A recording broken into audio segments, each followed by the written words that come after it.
에스겔 40장 17절부터 19절까지입니다. 그가 나를 데리고 바깥 뜰에 들어가니 뜰 3면에 박석 깔린 땅이 있고 그 박석 깔린 땅 위에 여러 방이 있는데 모두 30이며 그 박석 깔린 땅의 위치는 각 문간의 좌우편인데 그 너비가 문간 길이와 같으니 이는 아래 박석 땅이며 그가 아래 문간 앞에서부터 안뜰 바깥 문간 앞까지 측량하니 그 너비가 100척이며 동쪽과 북쪽이 같더라. 아멘. 기도하겠습니다. 하나님 아버지, 우리가 하나님 앞에 나오면서도 늘 내가 어떠한 존재인가를 잊고 나옵니다. 오늘도 말씀을 보면서 나의 존재를 알게 하시고 우리가 이 땅을 살아가는 데 있어서 하나님 버리신 그 현실이 어떤 것인가를 깨달아 알게 하셔서 우리에게 주어진 모든 현실 속에서 오직 믿음으로만 살아갈 수 있도록 힘 주시옵소서. 예수님 이름으로 기도합니다. 아멘. 고린도전서 3장에 너희가 하나님의 성전인 것과 너희 안에 하나님의 성령이 계시는 것을 알지 못하느냐, 이런 말씀이 있습니다. 여러분들도 그런 말이 이제 고린도전서 3장에 있다는 것은 몰랐다 해도 성도가 하나님의 성전이라, 그리고 또 우리 안에 성령이 계신다, 이러한 얘기가 성경에 있다, 그건 다 알고 계실 겁니다. 문제가 뭔가 하면은 그런 구절에 대한 우리의 반응이에요. 여러분이 하나님의 성전이다, 이렇게 얘기할 때, 또 여러분 안에 하나님의 성령이 계신다, 이렇게 얘기할 때, 그런 말씀에 대한 우리의 반응이 어떻냐고 하는 겁니다. 자, 다시 얘기합니다. 여러분이 하나님의 성전이고 여러분 안에 하나님의 성령이 계신다고 성경이 얘기를 하고 있습니다. 그런 말씀을 들으면서 이제 어떤 느낌이, 어떤 생각이 드냐고 하는 거예요. 아마 모르긴 몰라도 그래, 내가 성전이냐? 그런가 보다. 거의 다 그런 생각으로 그냥 넘기는 경우가 대부분일 겁니다. 별 다른 감동이나 또 느낌이 별로 없을 거예요.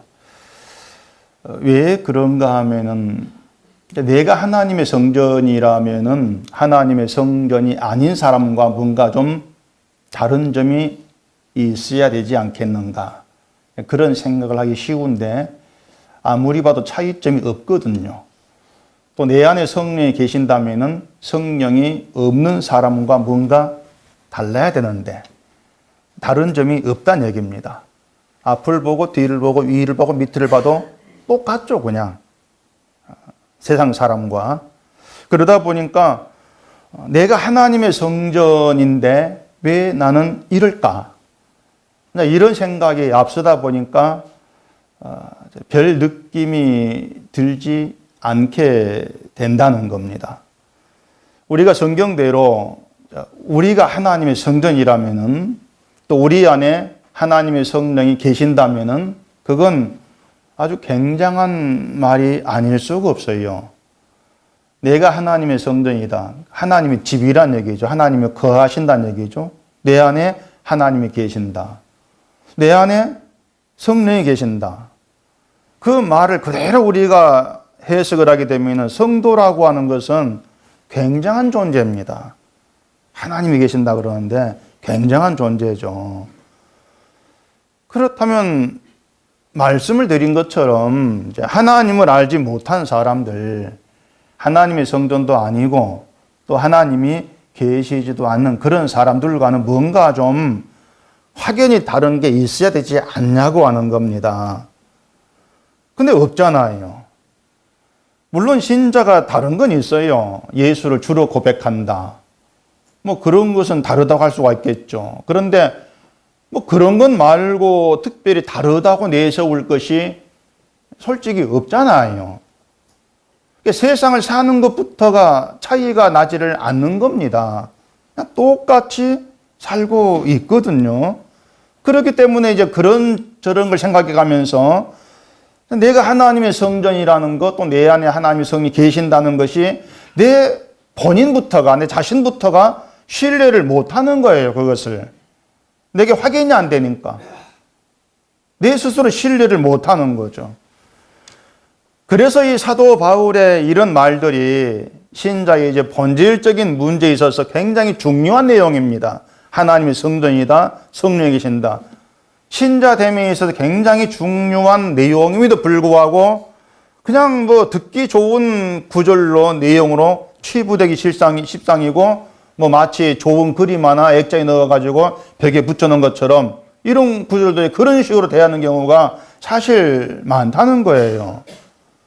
근데 여러분이 좀 생각해야 될 것이 왜 그런 말씀들이 정말 내가 하나님의 성전이라고 하는 그런 본질적인 굉장한 엄청난 그러한 그 말씀들이 왜 그렇게 별것 아닌 나와는 마치 상관이 없는 듯한 그런 내용으로 대접을 받느냐면은 이유가 있습니다. 그건 초점을 나에게 두고 생각하기 때문에 그런 거예요. 항상 문제가 그겁니다. 초점을 나에게 둔다고 하는 것이죠. 얘기한 대로 성도가 하나님의 성전 그러니까 그래? 그럼 나한테 무슨 표정이 있지? 내가 성전이라는 거 달래야 되지? 그게 초점을 나한테 두고 있는 거예요. 어떤 증표라는 거.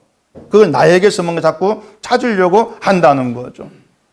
내 안에 성령이 계신다. 그래? 그러면 내 안에 성령이 있다면 그 증표가 뭐야? 증표 있어야 되지?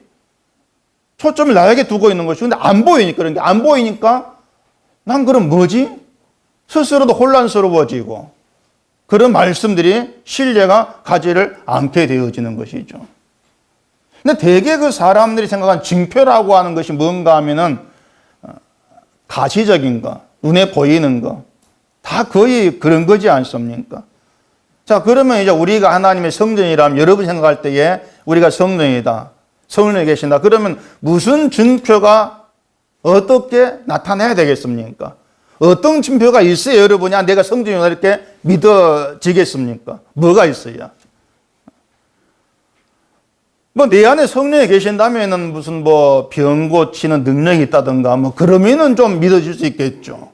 또 뭐 내 생활이 변화된다든가 그러면은 내가 변화된 것 보니까는 내가 성령이 있어. 뭐 그렇게 좀 갖다 붙일 수 있겠는데 하나님의 성전이다. 그건 어떤 증표라고 하는 걸 좀 생각하기 곤란한 거예요. 내가 성전이 증표가 뭐지? 사실 그렇지 않습니까?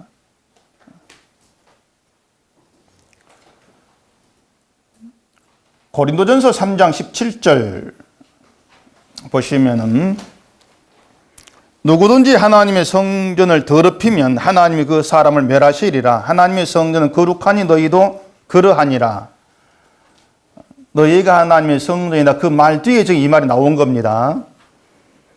자, 여기서 말한 하나님의 성전 더럽힌다 할 때 그 성전은 성령이 그 안에 계시는 성도를 가리켜 얘기하는 거예요. 여러분이 이제 성전이라고 합시다. 그러면 여러분을 가리켜서 성전 더럽히면 하나님이 멸하신다.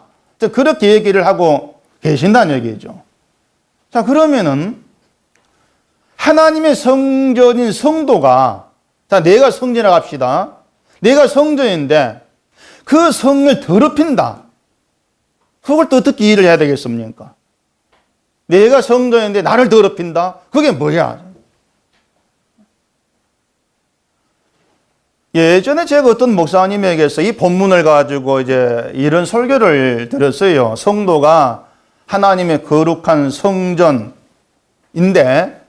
그 성전을 더럽히는 것은 술 먹고 담배 피고 뭐 마약 같은 약물에 중독되고 그런 걸로 그렇게 얘기를 합니다. 그러면서 만약 구약의 시대에 제사장들이 담배가 있어가지고 담배를 피웠다면은 그건 자기 몸을 더럽히는 것으로 간주해서 그 더러움을 가지고 하나님께 나온 것이기 때문에 하나님이 죽였을 것이다. 이렇게 얘기합니다. 그러니까 죽은 이유가 담배 피는 것이죠, 결국에는. 그래서 성전을 거룩하게 하는 것을 술, 담배를 안 하는 거. 그렇게 얘기를 해요. 근데 그 성전, 내가 성전인데 그 성전 더럽히는 것을 그런 의미로 이해한 사람들이 상상외로 많습니다. 보다 술, 담배 안 하는 걸 내가 나를 더럽히지 않는 거. 그렇게들 많이들 이해를 해요. 또 어떤 사람 불개라는 곳에 가지 아니하는 거.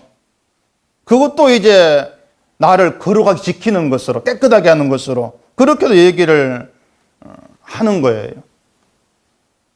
그렇다면 하나님의 성전이라고 하는 그 증표가 또 그 몸을 거룩하기 위해서 그렇게 술, 담배 하지 않고 불개라는 곳에 가지 않고 그러면 그게 내가 성전으로 거룩하게 되는 것이냐 그 말입니다.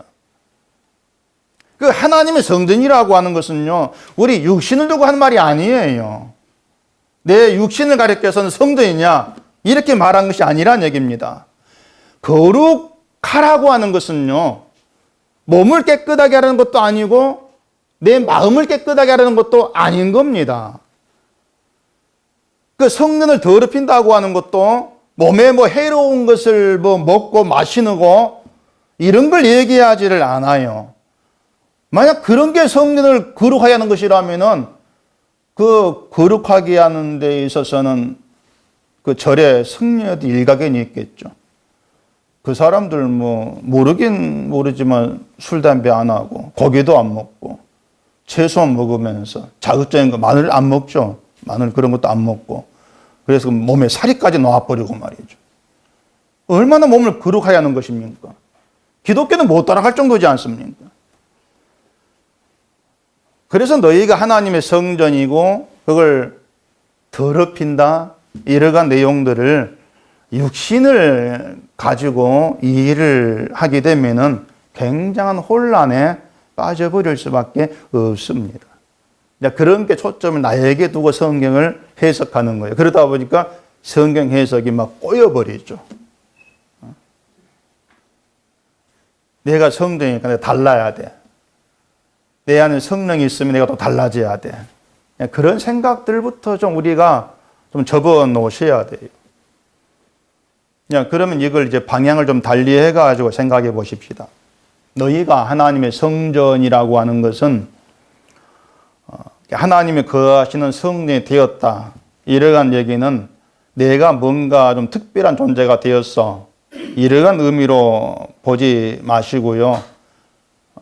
구원의 모든 일이 완성되었다. 이루어졌다. 그러한 뜻으로 이 일을 하셔야 합니다. 그러니까 너희가 하나님의 성전이다. 이 말은 너희의 모든 구원이 하나님으로 인해서 완성되었어. 이런 의미로 하고 있는 얘기예요. 이것이 지금 우리가 살피고 있는 에스겔 이상주기의 성전과 연관이 있다는 얘기입니다. 바로 그것이.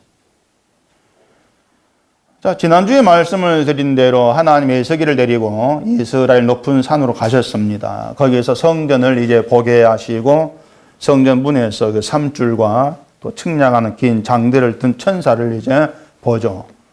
그 천사가 성전을 측량을 합니다. 그 성전을 측량하는 것이 나중에 그 측량한 그대로 성전을 건축하라 그런 의미가 아니라고 했죠. 측량한다. 그게 어떤 의미라고 했는지 기억하십니까? 그 측량한다는 것이 어떤 의미라고 했습니까? 예, 이제 넘어갑시다. 성전을 측량한다는 것은 이미 완성되어 있는 거예요. 다 지어져 있는 걸 이제 갖다 잰단 말입니다.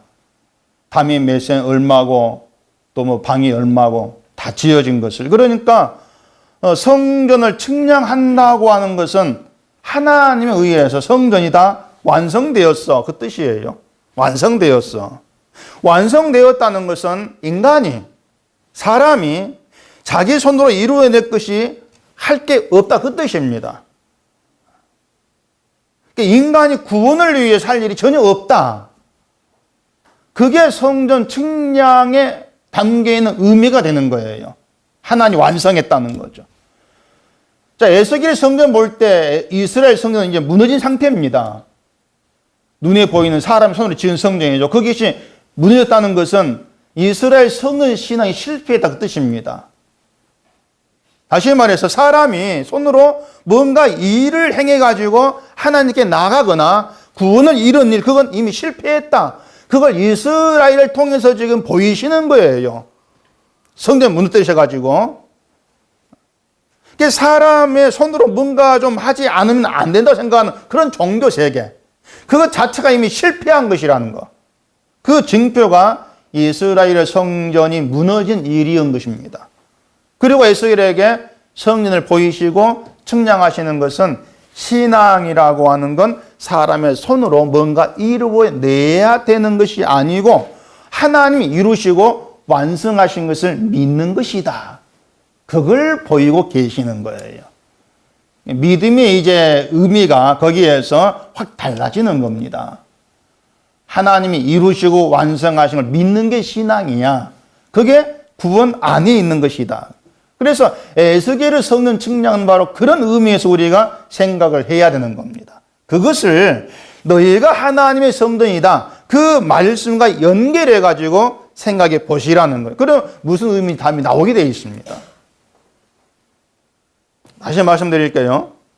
우리가 하나님의 성전이라고 하는 건 내 몸, 육신을 가리켜서 하는 말이 아니에요. 또 내 마음을, 상태를 가리켜하는 말도 아닌 겁니다. 그러니까 내 몸이 성전이니까 뭐 몸을 더럽히지 않게 해서 뭘 먹지 말자. 그건 잘못된 해석입니다. 그것은 전혀 다른 말이고, 성전은 하나님 의해서 세워지는 것이고 하나님 의해 세워졌다. 그 얘기는 우리가 손댈 것이 없다. 그 뜻이라고 했잖아요. 완성되었으니까. 그렇기 때문에 내가 하나님의 성전이라면은 결국 하나님 의해서 구원은 이루어졌어. 그 뜻이에요. 내 구원은 이루어졌다. 그것이죠. 내가 손댈 것이 없는 완벽한 구원의 사람. 그게 바로 나다. 그게 하나님의 성령 그 뜻이란 얘기죠.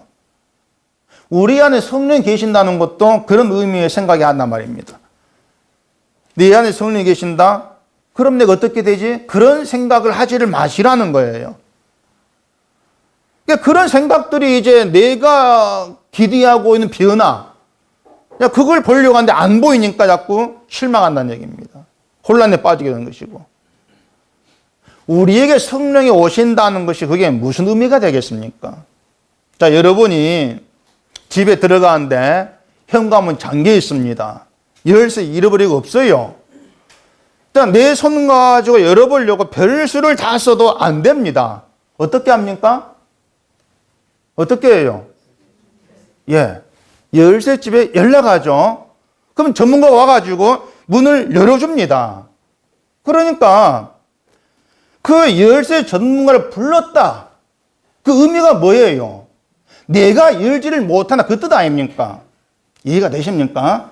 지금 유치원 애들 지금 비유를 하고 있습니다. 난 열지를 못해. 그래 전문가 온 거란 얘기예요. 자, 전문가 왔어요. 쉽게 문을 열어줍니다. 그럼 우리는 어떻게 하면 됩니까? 들어가면 되는 것이죠.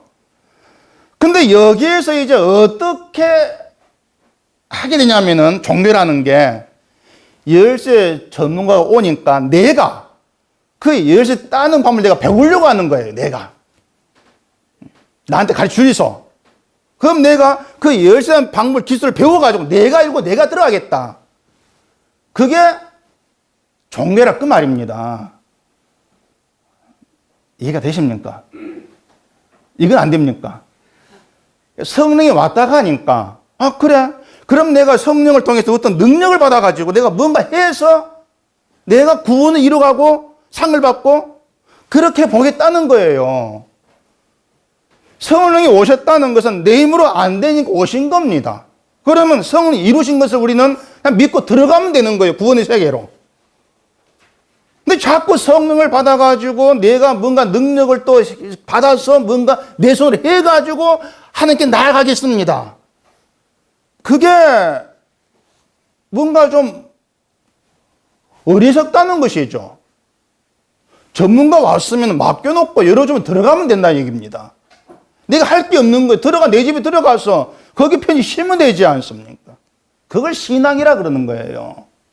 그러니까 성령이 너희 안에 계신다. 그 말은 성령이 다 이루신다. 그 뜻이죠. 그래서 하나님의 성리라 그런단 말입니다. 다 이루었으니까 너희는 너희 손 가지고 할 게 없어. 하나님이 이루신 얘기 들어가 가지고 그걸 즐겨라는 거예요. 기뻐하라.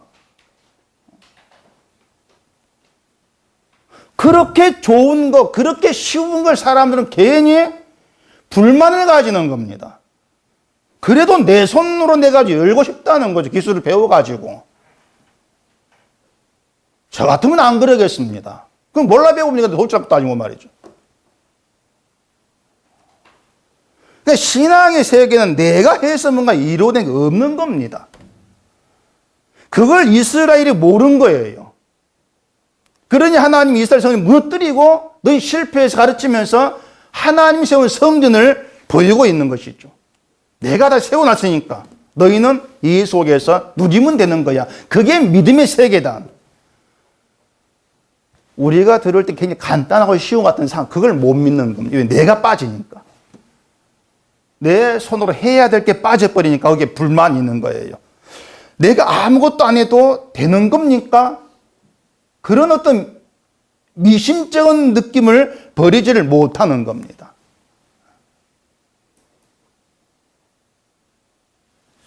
제가 누차 말씀을 드렸지만 사람이라고 하는 건 달라지는 게 없습니다. 전혀 달라지지를 않아요. 물론 드러나 행실의 차이는 있죠. 근데 그렇다고 해서 인간의 본질 자체가 선하고 의로운 것으로 뒤바뀌는 것은 없는 겁니다. 그런데도 불구하고 그런 우리를 하나님의 성전, 너희가 이렇게 말하는 건 너희 행실이 깨끗했어. 뭔가 선의 성전 이렇게 해주는 것이 아니고 우리 행실과 아무 상관이 없이 하나님에 의해서 구원이 완성되었다. 그 뜻으로 이 일을 하시라는 얘기입니다. 그래서 말씀드린 것처럼 성령에 계신다, 우리 오셨다 그 얘기도 내가 특별해서 오신 것이 아니고 내 손으로 내 힘으로 안 된다는 것은 실패했어. 그런 의미로 오셨다 이렇게 말하는 겁니다. 그게 우리 믿음이 되어야 한다는 거예요. 그게. 본문에 보면 이 천사가 에스겔을 데리고 바깥 뜰로 들어갑니다. 제가 그 밖에 필경대 위에다가 그 에스겔 성전 그림 놔둔 갖고 계십니까? 성경만 봐가지고 뭐가 뭔지 몰라요. 그래, 인터넷 보니까는 이게 이제 있더라고요. 그래, 제가 해놨으니까. 물론, 하나님이 그런 모습을 지은 건 아닙니다. 단지 성경 보면서 머리 헷갈리지 말라가 에스겔이 본 이상적인 모습은 이런 것이구나. 그냥 좀 그렇게 보시라고 해놓은 거예요. 자, 성전 구조 보면은 그 바깥뜰에 들어가기까지 두께가 3.2m, 높이가 3.2m 되는 담이 있습니다. 그 담을 지나고 왼쪽, 오른쪽 3개씩 문지기 방이 있어요. 그 통로를 지납니다. 그 방안 너비가 3.2, 길이가 3.2, 하여튼 엄청나게 크죠, 통로까지도. 그 통로를 지나고 나니까 현관이 나오고 현관 통과하면 바깥뜰이 있는 거 성전에. 바깥뜰이 있습니다. 그 그림 보면 이제 뭐 좀 아시겠죠? 그 바깥뜰. 근데 어떤 목사님은 또 그 치수에도 의미를 두고 해석하려고 하는데 그 치수 하나하나의 숫자 하나하나의 의미를 두고 해석하려고 하게 되면 굉장히 무리한 해석이 돼버립니다. 근데 치수는 덮어두세요. 저도 치수는 그냥 넘어갑니다. 저도 알지도 못해요. 또 구조에 대해서 하나하나 의미를 두려고 하는데 그것도 좀 덮으시고 다만 우리가 생각해 볼 필요가 있는 부분만 제가 말씀을 드리려고 하는 겁니다. 너무 상세하게 하려고 하면 저도 복잡하고 여러분도 복잡해요. 자, 에스겔의 성전 안에 들어가서 가장 처음 본 곳이 바깥뜰입니다. 그 바깥뜰에 대해서 우리가 생각해 볼 내용이 좀 있는 겁니다. 요한계시록 11장 1절, 2절 보시면은 또 내게 지팡이 같은 갈대를 주며 말하기를 일어나서 하나님의 성전과 제단과 그 안에서 경배하는 자들을 측량하되 성전 바깥 마당은 바깥 뜰입니다. 측량하지 말고 그냥 두라. 이것은 이방인에게 주었은즉 그들이 거룩한 성을 42달 동안 짓밟으리라. 자, 여기 1절에 성전을 측량하는 내용이 나오죠. 이걸 보면은 에스겔의 성전 측량과 이 계시록의 성전 측량이 무관하지가 않습니다. 그런데 이 계시록 11장 1절에서 말한 측량을 보면은 성전과 제단 측량하고 그와 함께 그 안에서 경배하는 사람을 측량하라 그럽니다. 성전 안에서 경배한다는 것은 물론 이제 성도겠죠. 사람이에요. 사람을 얘기하는데 그 사람을 어떻게 측량합니까? 사람을.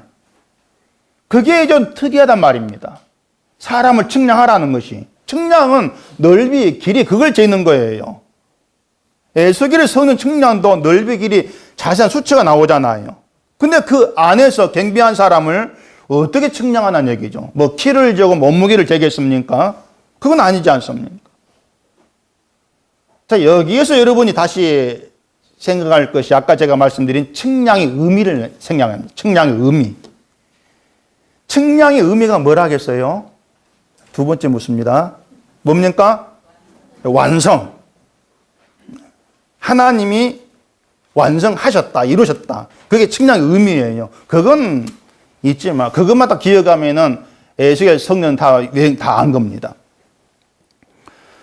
자, 성전 크기가 얼마가 되냐? 그런 걸 얘기하는 게 목적이 아니고 하나님께서 세웠다. 하나님이 완성이 다시 말해서 하나님에 의해서 이루어졌고 완성되었다. 그 의미라겠습니다. 그래서 수치, 크기 뭐 그런 것에 관심들 필요가 없이 그 의미를 가지고 생각하면은 답은 다 나오게 돼 있는 거예요. 자, 이렇게 측량이 하나님에 의해서 완성되어진, 이루어진 그런 의미를 본다면은 성전 안에 경배하는 자를 측량한다. 그게 무슨 의미겠어요? 성전서 경배하는 자, 성도라고 합시다. 그 성도는 하나님에 의해서 완성된 자라 그 말입니다. 하나님에 의해서. 쉽게 말하면은 에스겔 성전이 예수 그리스도를 보여주는 것이라겠습니다. 예수님이 성전에 우리가 오셨지 않습니까? 따라서 계시록의 성전 제단은 예수님을 의미하겠죠. 그러면은 그 성전 안에서 경배한 자, 그게 당연히 예수 안에 있는 자입니다. 신약에서 예수 안에 있는 자예요. 예수 그리스도 안에서 경배한다 그 뜻이죠. 그런데 그 예수 그리스도 안에 있다. 우리가 예수 안에 들어간다. 그게 내 뜻, 내 힘으로 가능한 일이 아니라 그 말입니다. 가능치가 않아요. 사람들은 본성 자체가 예수 안에 있기를 원하지를 않습니다. 세상 안에 있기를 원합니다. 세상 안에서 내가 원하는 모든 복을 다 누려가며 살고 싶은 그런 꿈을 가지고 살아갑니다.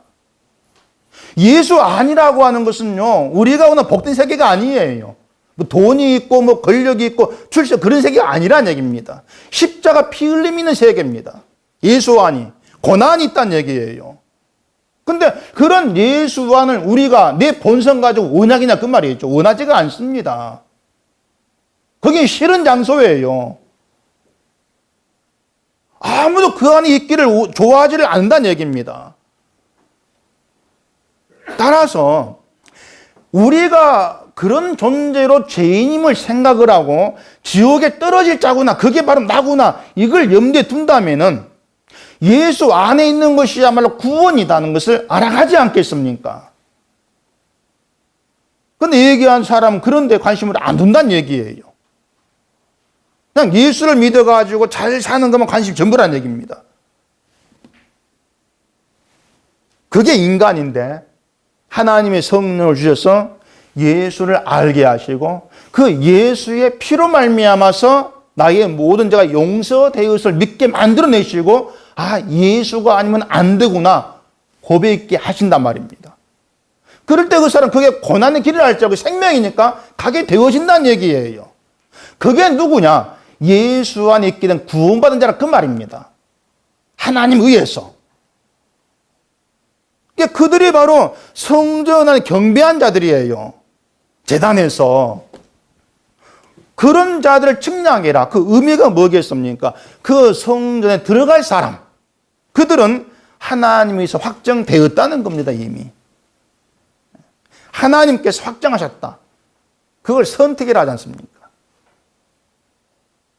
하나님에 의해 선택된 그들만이 성전에 들어가게 되어지고, 즉 예수 믿게 되어지고 예수 안에서 주를 경배하며 구원받은 자로 머물게 되어진다.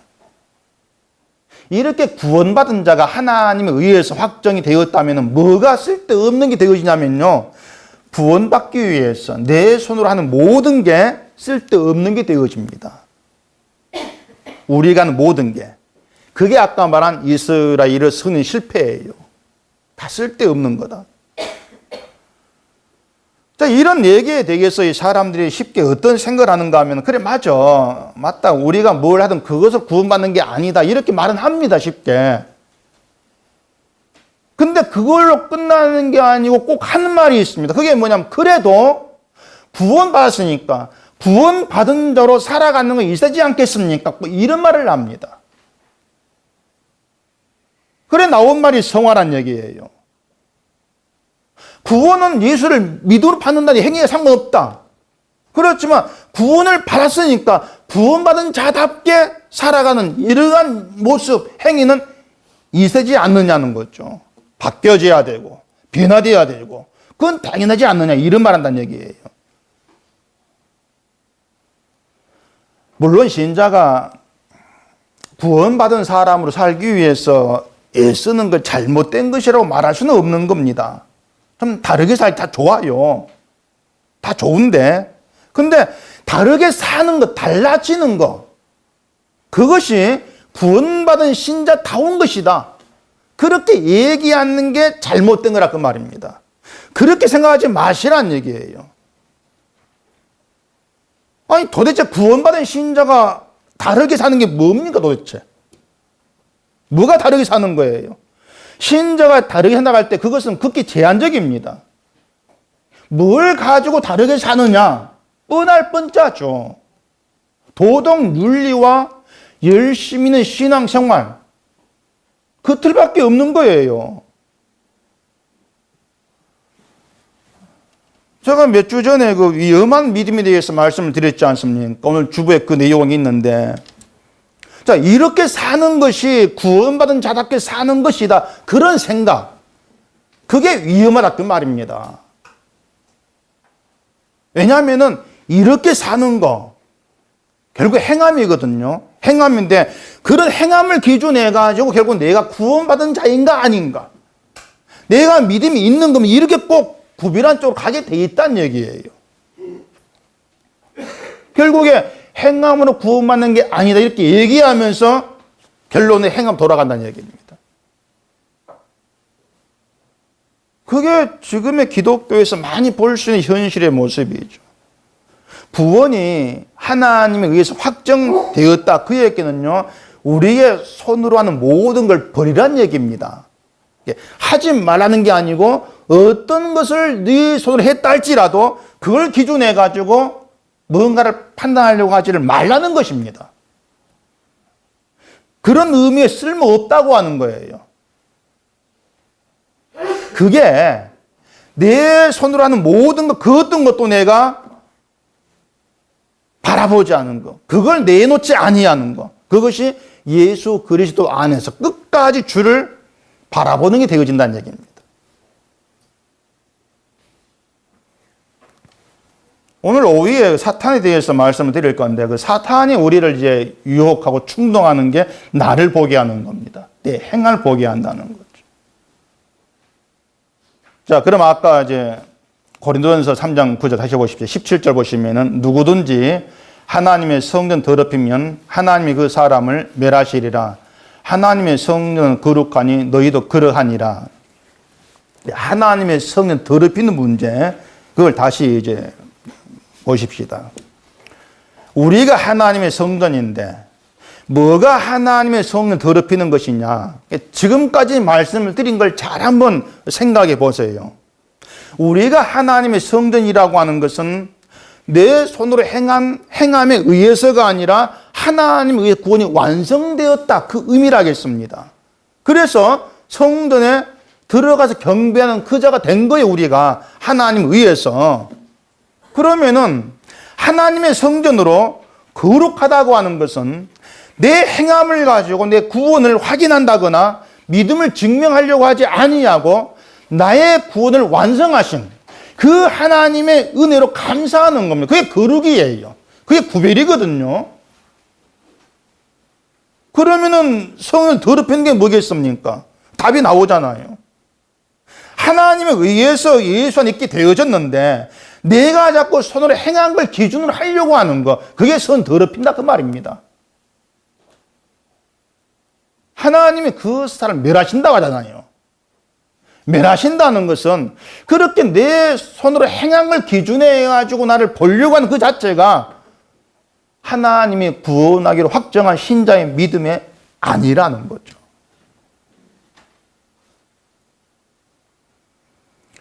자, 그러면 또다시 아까 계시록 11장 2절 보십시다. 이거 하나 좀 해결해야 되죠. 성전 바깥 마당은 측량하지 말고 그냥 두라. 이것은 이방인에게 주었은 즉 그들이 거룩한 성을 42달 동안 짓밟으리라고 말합니다. 에스겔이 성전 바깥들에 들어왔어요. 근데 계시록에서는 그 바깥들, 바깥 마당을 측량하지 말라고 합니다. 그 이유가 뭐냐면은 그 바깥들은 이방인에게 주었다는 겁니다. 그냥 영구히 준 겁니까? 아니죠. 기간이 있죠. 그 기간이 어떻게 나옵니까? 42달 동안. 42달 동안 바깥들을 이방인에게 준 거예요. 그 이방인에게 42달 동안 주고서 마음대로 짓밟도록 놔두신다는 얘기입니다. 마음대로 짓밟도록. 바로 이게 뭐냐면은 지금 우리가 예수 그리스도를 믿음으로 살아가는 지금 현실을 얘기하고 있는 거예요. 그러니까 지금 현재가 이방인이 성전 바깥들을 마음대로 짓밟는 그때란 얘기입니다. 지금 현재 우리가 살아가는 게 바깥들을 이방인에게 주었다고 하는 것은 이방에 들어오도 허용했다는 거예요. 바깥들까지. 근데 그 바깥들을 측량하지 말라 한단 말이죠. 그 이유가 뭐겠습니까? 만약에 바깥들에 이방이 들어와 있는데 그 바깥들을 측량하게 되어지면 어떻게 되겠어요? 결과가. 자, 은속교회 안에 믿는 자, 안 믿는 자 들어와 있습니다. 하나님 측량해라. 측량해요. 어떻게 되겠습니까? 어떻게 돼요? 나 지금 배도 고프고 목이 털어 했는데 못 알아듣지 딱 보고 있으면 나 어떡하라고? 측량해버리면요, 믿음이 있는 자, 없는 자가 구분돼 버립니다. 그게 측량의 의미예요. 그러니까 그 바깥을 측량해버리면은 누가 이방인이고 누가 하나님의 성에 들어갈 자인가가 확정돼서 드러나버립니다. 드러나버리면 결국은 지옥과 천국으로 이제 나눠진다는 얘기겠죠. 그런데 측량하지 아니한다는 것은 뭐겠어요? 하나님의 확정된 자가 드러나지 않는 겁니다. 이게 지금의 현재란 말입니다.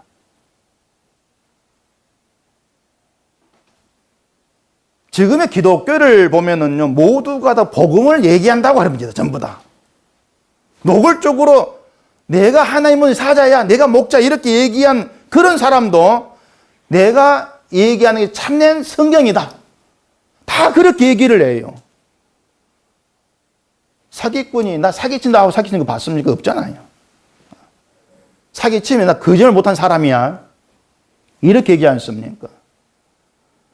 기독교 현실도 다르지가 않습니다. 내 말은 성경이 아닙니다. 이렇게 얘기하고 설교하는 사람은 없어요. 그렇기 때문에 기독교인이 때로는 많이 혼란스러워합니다. 이게 성경에 맞는 말인지 틀린 말인지 분간하기 힘들다는 거예요.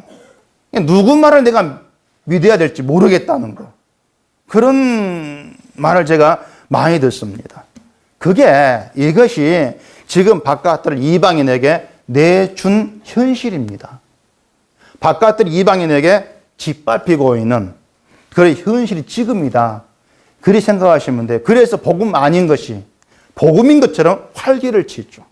그 때문에 혼란이 오는 것도 사실입니다. 누구 말을 들을까? 헷갈리는 것이죠.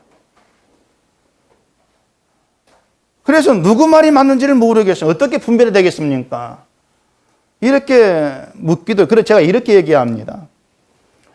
가장 먼저 유의해야 될 것이 그 사람이 누군가를 보지 말고 그 말을 들어야 합니다.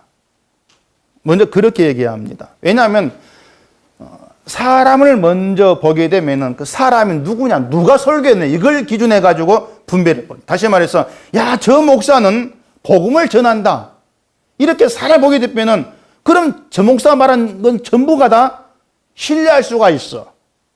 그렇게 되기 십상이라는 얘기입니다. 그걸 먼저 유의를 하시라는 얘기예요. 그게 사람을 믿어버리게 되는 것이거든요. 그게 신자가 범하기 쉬운 잘못된 겁니다. 그래서 사람을 보지 마시고 항상 그 말을 들으셔야 돼요. 그리고 분별에 중요한 것은 예수 그리스도만을 드러내느냐는 것이 늘 기준이 되어야 합니다. 예수만 드러낸다는 것은 모든 초점이 예수님에게로만 한다는 의미가 되는 거예요. 모든 초점이. 다른 말로 말하면은 인간의 모든 건 다 깨뜨려 버린다. 그게 복음이다, 그 말입니다. 처음엔 십자가 은혜를 얘기하다가도 우리가 은혜 받았으니까 그 은혜로 봉사하시고 헌신하고 칭찬하는 그런 사람이 돼야 됩니다. 이건 결국은 은혜로 시작했다가 인간으로 끝나버리는 그런 결과지 않습니까? 근데 뭐 이러니 저러니 해도 분별의 몫은 결국은 여러분들이에요. 여러분들 분별을 해야 돼요. 그러니 늘 주의 깊게 설교를 듣고 이게 그런가 살피고 그게 여러분의 노력으로 있어야 되는 것이죠. 그냥 들으면서 아, 저 목사는 복음을 전하니까 다 듣고 받으려면 돼. 절대 그러면 안 되는 거예요. 목사도 간혹가다 헷갈릴 때가 있습니다. 헷가닥 해버려요. 제가 볼 때는 아직까지 헷가닥 한 적이 없던 것 같은데요. 저도 모르겠습니다. 절대 사람을 보시고 그 말이 맞죠. 그렇게 되어지면 그냥 그것은 그 설교를 듣는 것이지 주를 내가 알고 싶어 하는 것은 아닌 게 되어진다는 얘기입니다.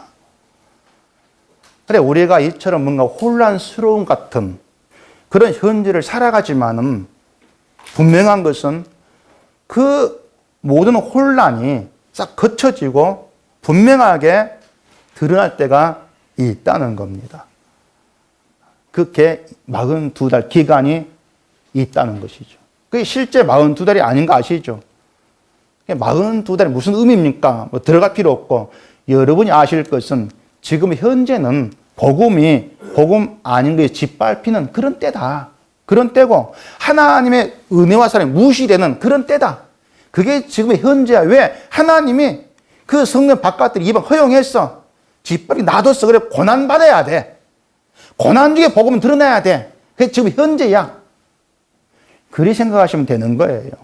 다시 말해서요, 지금 현재를 살아가는 신자는요, 복음으로 사는 자체가 고난이 되는 것입니다. 어쩔 때는 내가 믿는 복음이 과연 맞는가 혼란에 빠질 수도 있습니다.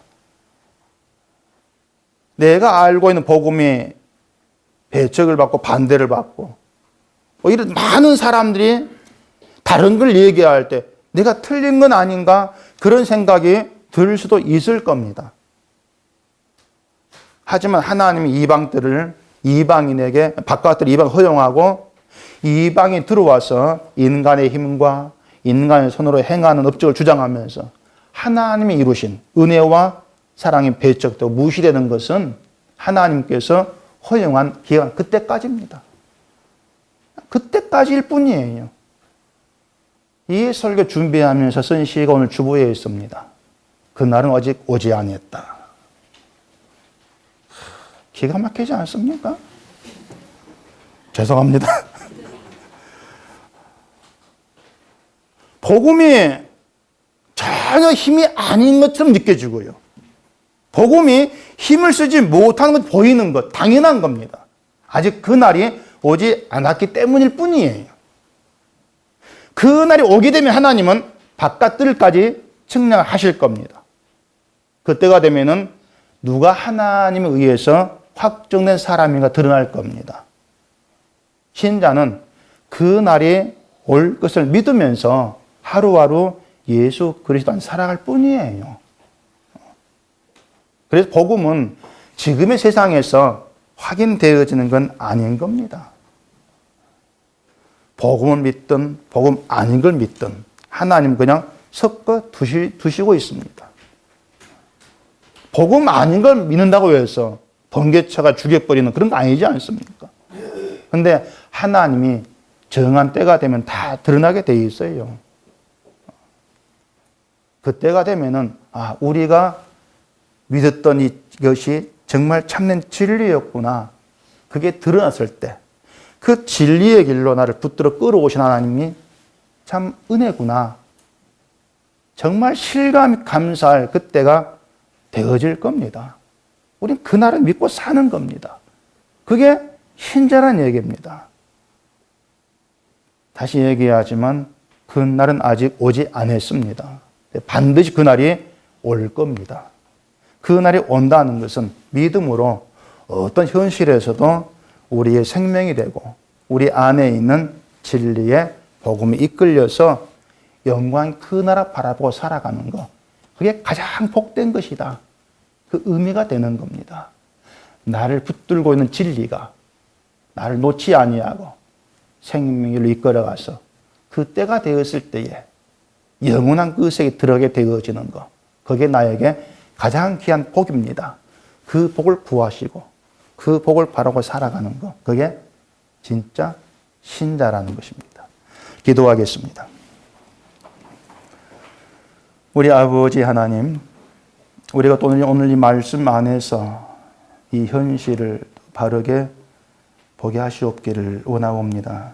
우리가 복음 안에 살고 예수를 믿고 있지만 그 믿음도 복음도 아무런 힘을 나타내지를 못합니다. 오히려 무시받고 의심적이는 것이 진리고 생명의 말씀들입니다.